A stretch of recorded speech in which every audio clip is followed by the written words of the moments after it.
Say it with confidence. No apologies. No over-explaining. You're not a magician. You're the guide. Hey, this isn't a vibes contest. It's a visibility game.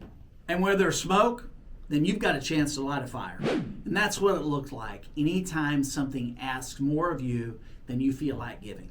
You've got to build your top. Welcome to Get Your Mind Right. Today, we're diving into your questions and insights in our mailbag segment.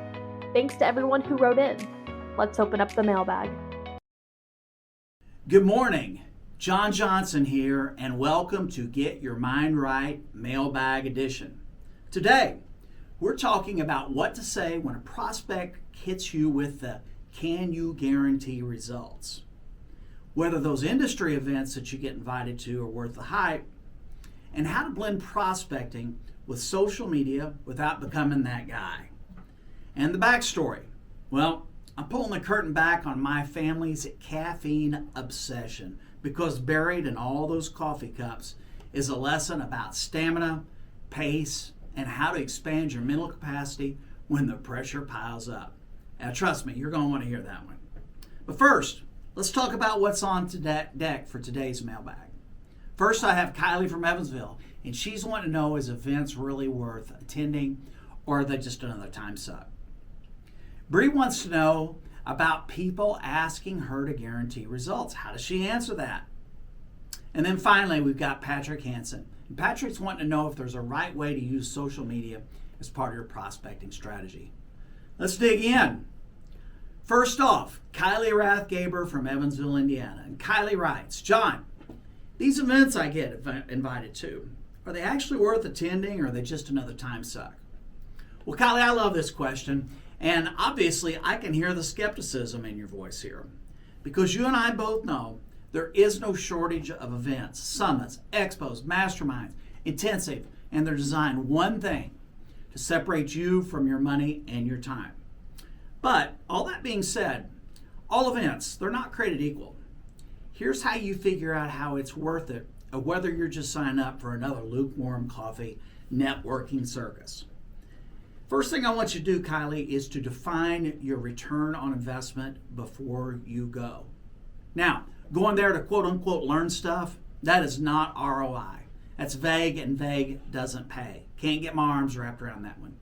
I want you to go to meet at least 3 decision makers who meet your ICP, your ideal client profile. I also want you to create 2, count them 2, real partnership conversations. And I also want you to walk away with 1 booked meeting. Not we're going to book it, but something that's in your calendar. If you can't do all these 3 things, if they can't meet that test, they're not going to meet your ROI, and you should not go. The second thing when you get there is investigate the room. Is this event crawling with vendors who just want to sell to each other? Or is your buyer actually in the building? If the answer is industry peers but not prospects, then it might be a better leveling up play, not a sales play. Go to sharpen your edge, learn, watch what your competition is doing. But if you think you're going to leave with 5 new clients from a room full of people wearing the same logo as you, well, you're high on that hopium. Now, the third thing, Kylie, is evaluate the event format. Is it booths and business cards, or is it deep dives and dialogue? I'll take a roundtable with 20 serious players over a 2,000 person keynote event any day of the week and twice on Sundays. You know, I once landed 2 long-term partners from a tiny breakout session at a conference. Well, why? Because I got 90 minutes in a room with the right people and got to ask better questions than the guy handing out stress balls with his logo on them. The last thing to do, Kylie, here is get sharp on your pregame. And what I mean by this is that most reps make the mistake of starting their outreach at the event. It's a rookie move. Pros warm up the room in advance. Send them a message. Hey, we're attending this show and we've got a booth.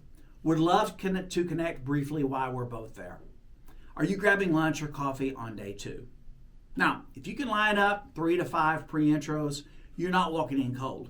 You're walking in with momentum and your chin held high. Kylie, don't go just to say you win. Go because you have a plan. If you can't draw that straight line from presence to pipeline, stay home and build. But if this event lines up with your goals and the right people are going to be in the room, get your hustle on. Thanks for the question, Kylie. Our next question is from Bree Miracle from Newburgh, Indiana. Bree says, John, people are asking me to guarantee results. How do I answer that and get back in front of cold leads? The old two-parter question here. Bree, can you guarantee results? This is a classic high skepticism, low trust objection. Now, when someone asks you that, what they're really saying is, I've been burned before. Prove to me how you're different. The worst thing you could do, try to assure them with more features and more facts. It's like trying to win a first date by showing someone your resume. So here's what you do. The first thing is, I want to flip the script on this. The best answer is to the question, can you guarantee results, is, if someone's guaranteeing you results in this space, Bob, I'd run. That's not how it works. And I can show you that. You say it with confidence, no apologies, no over-explaining. You are not a magician. You are the guide. And guides, they don't guarantee outcomes. They prepare the path. Now, the second thing is to lead with ownership, because if you want to sound like a pro, own your side of the equation. You might say, Bob, here's what I can guarantee. I'm going to give you a very clear strategy. I'll show you what's working for clients just like you.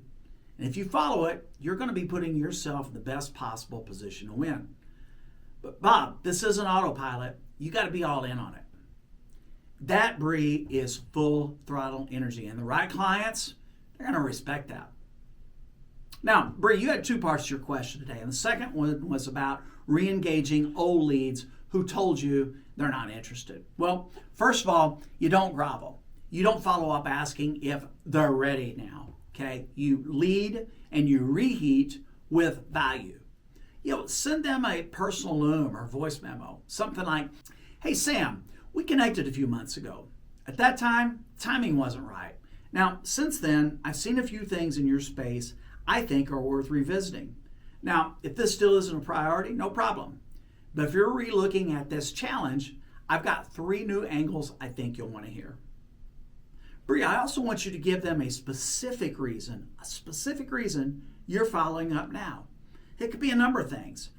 You've seen a shift in response rates since this certain market event, or you've seen one of their competitors launch a product in their space, and how we're helping teams like theirs respond.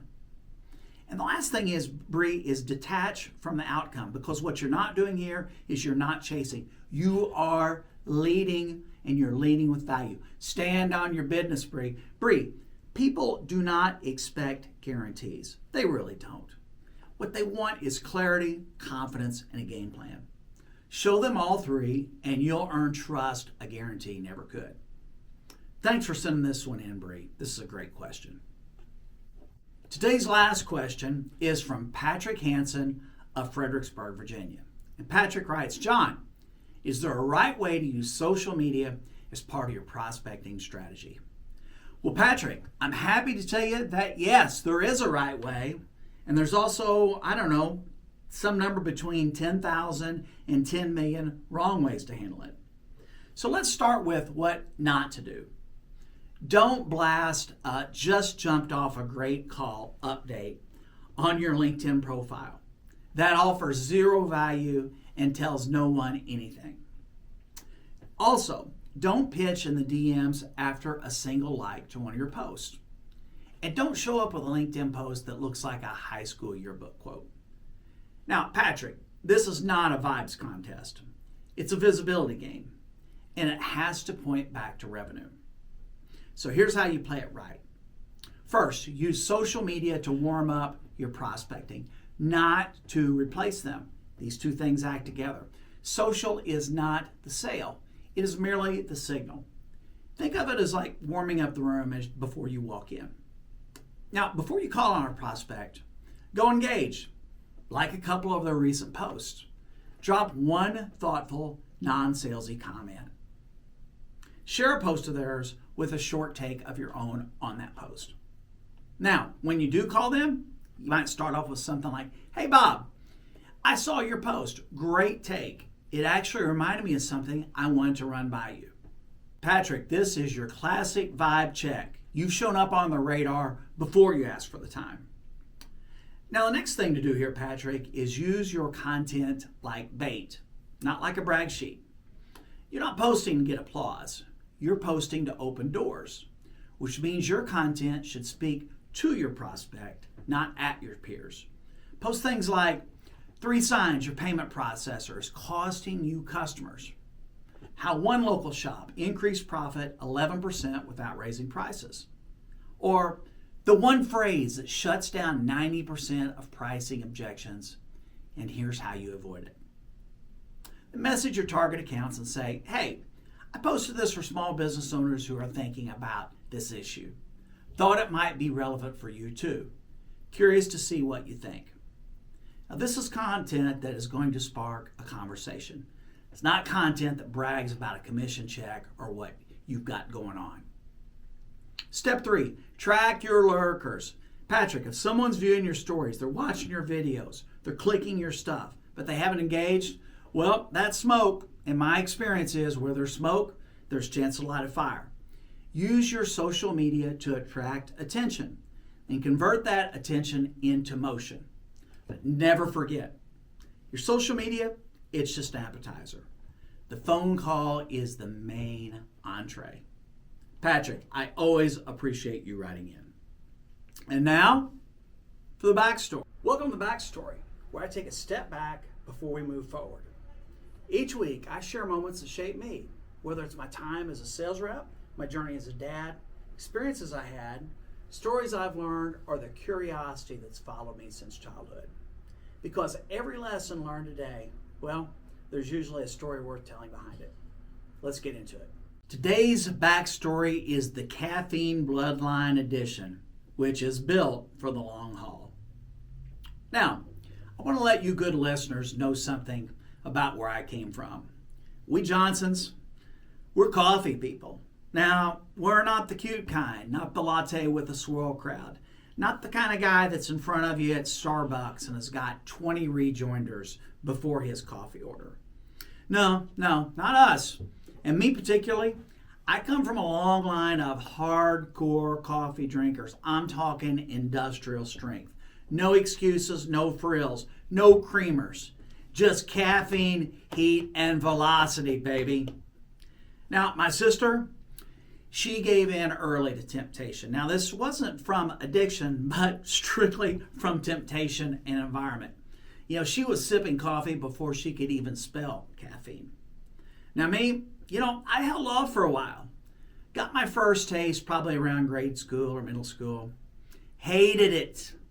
Didn't matter how much sugar or cream you dumped in. Just still felt like I was drinking burnt rubber through a paper straw here. But then college and working my way through college hit.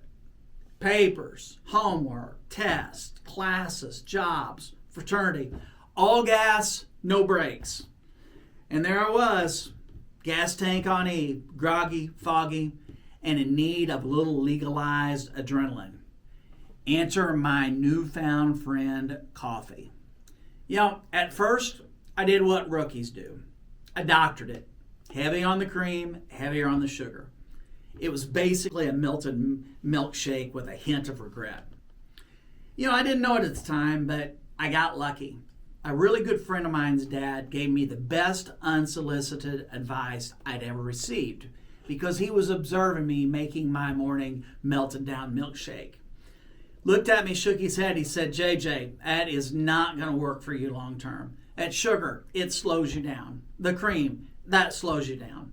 And one day you're going to be somewhere with no sugar, no cream, and you're going to find yourself you're not going to be able to drink the coffee.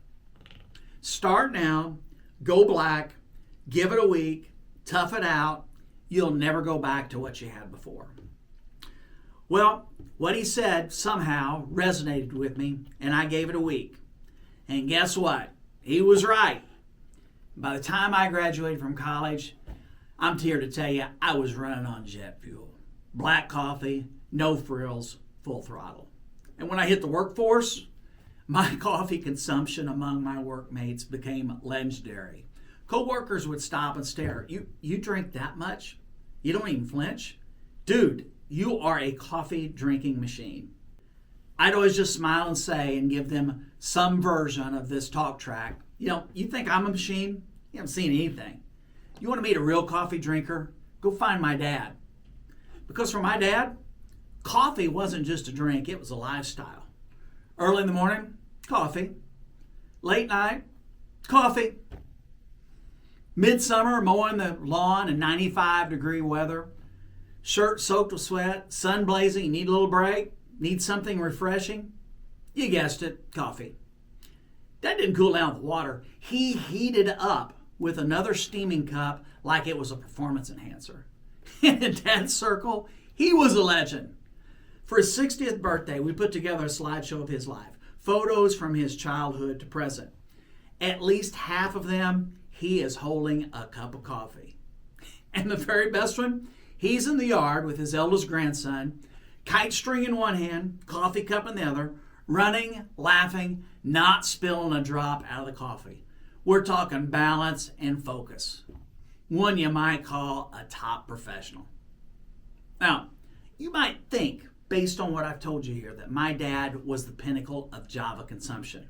But once again, you'd be wrong. He would be the first to tell you that he was a mere apprentice compared to his brothers. Let's start with his oldest brother, Warren. All right. This man drank stovetop percolator coffee so strong you could de-rust a tractor with it. And here's the kicker. Warren recycled the grounds. He'd use them once. He'd use them again. Then mix the weak ones with new ones for a Frankenstein blend of bitterness and ash. I'm telling you, it was undrinkable. Mix the weak old ones with some new ones for a Frankenstein blend of bitterness and ash. I once asked Dad, how did it taste? Dad made a face and said, awful, bitter. Strip your throat of any kind of phlegm sort of awful. Couldn't drink it, huh? Says I. Oh no, Dad said. I drank it, but barely. I got a little crazy there for a second. Forgot who I was talking to. Then there was my dad's second eldest brother, Zelman. That's spelled Zelmon. Now, I've never heard that name anywhere else in the entire known universe. If you Google it, you won't find anyone with that first name. But Ozell, he was the king. Of all the Johnsons, he existed at the top of the coffee caffeine mountain. Now, his consumption, first of all, fit his profile. Zelman was a working machine. Up by 4 every morning, worked straight through until 10 or 11 o'clock at night. Always smiling, always humming, always sharp. And yes, fueled by coffee the entire time. This man was immune. Coffee didn't keep him up, didn't give him jitters. He could drink it at 11 p.m. and be asleep by 11:05. And he just didn't sip it, he inhaled it. Now, Zell was what happens when stamina meets caffeine and decides to keep on climbing. That's my lineage, that's my bloodline. Crazy work ethic, caffeine in the bloodstream, resilience brewed deep into the DNA. And these are people, and specifically men, who didn't just drink coffee. Their entire existence were around it. And here's the takeaway lesson here. Now, whether it's coffee, sales, or anything that asks more of you than you feel like giving, and you've got to build up your tolerance. You've got to build your capacity. You've got to make your threshold higher and stronger. Because some people, well, they melt under pressure. Others learn to stay wired, sharp, and steady when the heat rises. Now, a recap on today. Kylie learned how to assess events like an investor, not just a tourist. And Bree got a roadmap for answering skeptical leads and reviving cold ones. And Patrick received a blueprint for integrating social media by adding value and not being a nuisance. And the backstory, well, we see that mental stamina isn't just something you're born with, something you can build. 1 cup, 1 rep, 1 hard thing to do at a time. And sometimes the secret to lasting power isn't hustle. It's what you're willing to tolerate when the pressure is on. Now, before we close out, let's do a quick quiz. Which of the following is not a smart follow-up line to re-engage a cold lead? A, just checking in. Are you ready now? B, since we last talked, a few things have shifted in your space. C, if now's not the time, no pressure, but I've got 3 new angles I think you want to hear. Or D, hey, thought of you when I saw this. Drop your answer in the comments below and explain why. I'll be checking them out. And hey, you know someone that would appreciate this podcast? Share it with them. Like it and hit that subscribe button. If you got questions or comments, I'd love to hear them. Drop them in the box below. I'll see you back here Wednesday for Get Your Mind Right.